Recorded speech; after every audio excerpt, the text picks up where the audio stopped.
Kitame skyriuje mokiniai savo akimis išvysta kai ką dar įstabesnio. Jie pamato Jėzų turint galią ir valdžią mirčiai. Apie tai byloja 4 Jėzaus tapatybę atskleidžiantis įrodymų rinkinys. Morkaus Evangelijos 5 skyrius 21 eilutė. Jėzui vėl persikėlus valtimi į kitą pusę, prie jo susirinko didžiulė minia ir jis buvo paežerėje. Štai ateina vienas iš sinagogos vyresniųjų vardu Jairas. Ir pamatęs jį, puola jam po kojų, karštai maldaudamas. Mano dukrelė miršta. Ateik ir uždėk ant jos rankas, kad pagytų ir gyventų. Matome religinį vadovą, sinagogos vyresnįjį vardu Jairas, apimta didelio sielvarto, nes nieko negali padėti savo mirštančiai dukreliai. Įsivaizduokite, kokį sielvartą ir bejėgiškumą jaustumėte, matydami, kaip miršta jūsų vaikas. Visi jausmai įtempti kaip stygos. Apie mirtį negalvojau, kol man sukako 16.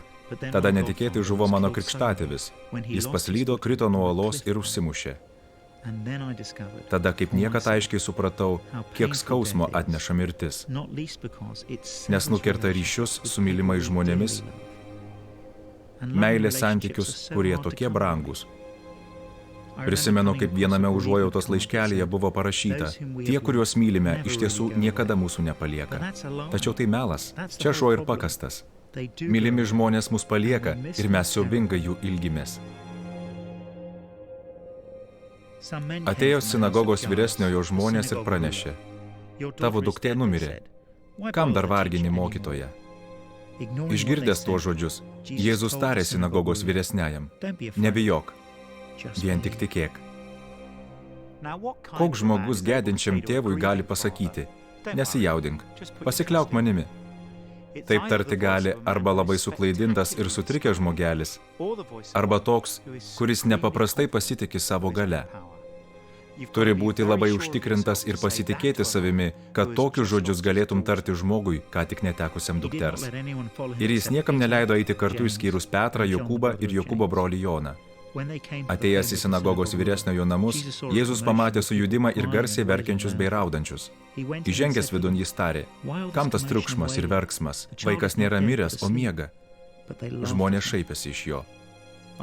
Tada išvaręs juos visus, jis pasiėmė vaiko tėvą ir motiną, taip pat savo palydovus, ir įėjo ten, kur vaikas gulėjo. Paėmęs mergaitę už rankos pasakė jai: talita kum. Išvertus reiškia: mergaitė, sakau tau, kelkis. Mergaitė tuojau atsikėlė ir ėmė vaikščioti. Jai buvo 12 metų. Jie nustėro iš nuostabos. O jums iš nuostabos ar netimtų žado? Jėzus sako, kad mergaitė nėra mirusi, o tik miega.